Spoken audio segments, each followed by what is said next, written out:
Hi, I'm Laura Jarin-Lipschitz from the GRASP Laboratory at the University of Pennsylvania. My paper is Dispersion-Minimizing Motion Primitives for Search-Based Motion Planning. This work was done in collaboration with Jimmy Paulos, Ray Bjorkman, and Vijay Kumar. Search-based motion planning is a powerful motion planning technique that can provide dynamic feasibility, optimality, and real-time computation on size, weight, and power-constrained platforms in unstructured environments. The basic premise is to create a graph of dynamically feasible motion primitives and then perform a graph search online in order to find an obstacle-free trajectory. Graph search is well studied and fundamentally bounded in its performance. Our work instead focuses on the design of the motion primitive graph.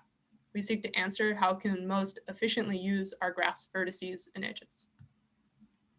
Our contributions are as follows. First, we provide a way to quantify how useful a set of graph vertices is for a given dynamical system with drift using the mathematical quantity dispersion. Secondly, we show our algorithm to create graphs for search-based planning in unbounded configuration spaces that is based on this quantity. And thirdly, we compare with the state-of-the-art in search-based motion planning and show the advantages of our method. The mathematical tool that underpins our work is dispersion. Dispersion is first defined to evaluate random numerical sequences by Niederreiter. Given a sample set, you can think of dispersion as the largest norm ball that you can draw that doesn't contain one of your samples, as shown in the images on the left. Another way to think about it is that it's the furthest possible way any state could be from the sample set. Though useful, it's not easy to compute, especially as we get into non-Euclidean metrics. Palmieri et al. Had the insight to apply this to dynamic systems by using trajectory cost as the natural dispersion metric for planning, since two dynamical system states can only be connected by a feasible trajectory. They also introduced the minimum dispersion algorithm, which approximately computes and greedily minimizes dispersion. However, this method is limited in that it only works for driftless systems with momentum, and that it cannot handle arbitrarily sized configuration spaces, both of which we will address. First, we address the problem of drift. A system with momentum does not have the same trajectory from A to B as from B to A, so it would not work with the original formulation of the trajectory cost dispersion metric, since metrics must be symmetric. To illustrate that, we can look at a quad rotor traveling with high velocity to the right.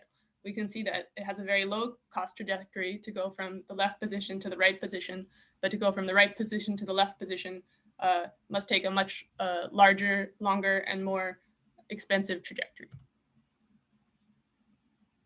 We rectify this by simply taking the max of the forward and backward trajectory costs.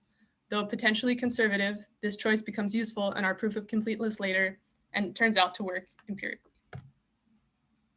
Before we go further, we must first look back to prior work on search-based planning. Prior graph design mainly consists of uniform Euclidean sampling in the state or input spaces. Though if we sample finely enough in either of these, we will be able to visit all states with our graphs. Neither of these methods consider the closeness or adjacency of the samples in the relevant cost metric, the trajectory cost. Since we are not considering this, we may add many unnecessary nearby samples that are nearly equivalent from the view of the graph search planner. Conversely, recalling the picture of the quad rotor traveling at high velocity, we can end up with regions of the state space that are very far away from any vertex in the graph.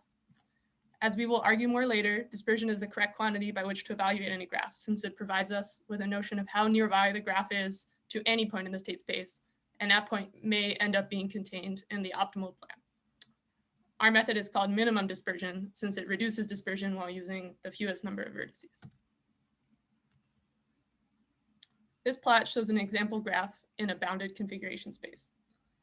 We can see how we will need an increasingly large graph in order to plan in large configuration spaces. Instead, we use a similar style to the Pivtorayko search-based motion planner and create a tileable section of graph that repeats over the configuration space. Now we can use the planner in infinite-sized configuration spaces. As you will see, we use this tiled representation when we are generating the graph and computing dispersion, as well as later when we are planning it. Now we will see an animation of the dispersion algorithm with tiling. We use a simple symmetric Reed-Shapp-Carr system and a small number of points to make the visualization clearer. Starting from a dense set of points in the center tile and a seed point at the origin, we compute trajectories from the candidate vertices in order to find the region of the state space with the worst dispersion, shown in red, and then we add a vertex there. Every time we add a vertex, we also add a copy in all of the adjoining tiles, which are also used in the computation of the dispersion.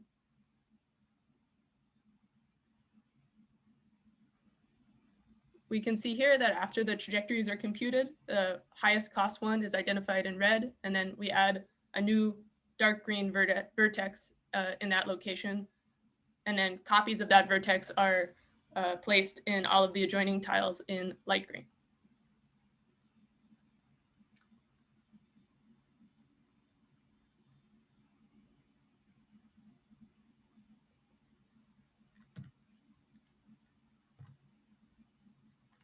What is still missing from the definition of our graph is the edges. The minimum dispersion algorithm only outputs vertices.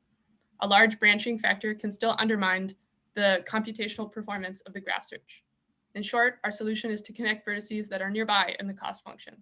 The reasoning behind this comes from the proof of completeness that I will roughly sketch out and is inspired by Palmieri et al. If we imagine an optimal trajectory passing through some region of free space, that trajectory has a clearance in the cost metric that is where it is closest to an obstacle. Now, due to our vertex set definition, we know that any point in the state space, including the points on the optimal trajectory, cannot be further than the dispersion away in the cost metric from the optimal trajectory.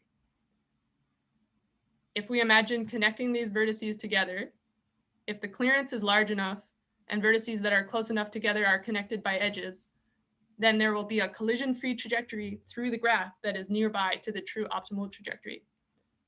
The end result of this analysis yields that all vertices less than twice the dispersion of the graph must be connected for this to work. Additionally, we are only guaranteed to find a trajectory if the clearance is greater than twice the dispersion. However, we cannot necessarily compute clearance. We present a comparison of our method with prior work in search-based planning with motion primitives, specifically with the uniform input sampling motion primitives for a double integrator system in 2D space. The graphs in the middle show the 2D position and velocity vector for an equivalent number of expanded vertices in both methods.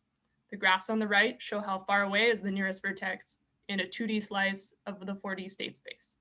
The dispersion is then the max of all of these values. We can see that our method provides lower dispersion as well as even a more even coverage of the state space. More of the state space is therefore nearby in the cost metric to our vertices. This table shows a comparison of the planning performance for the two methods averaged over 20 random maps. Though the uniform input sampling does find a more optimal trajectory in some cases, many combinations of its parameters do not find any path at all. Additionally, we can see that for a comparable amount of computation, using number of collision checks as a measure, our trajectories are more optimal.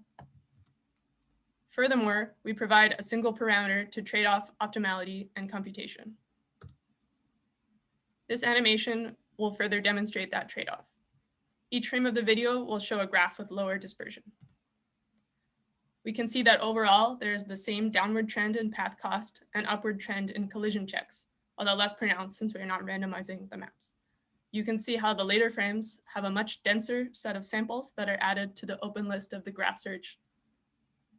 Those are the circles in gray.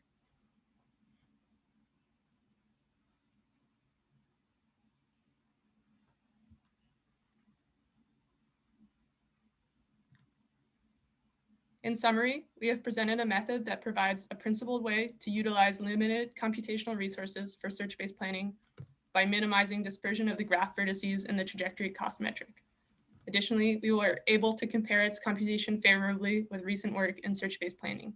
Thank you.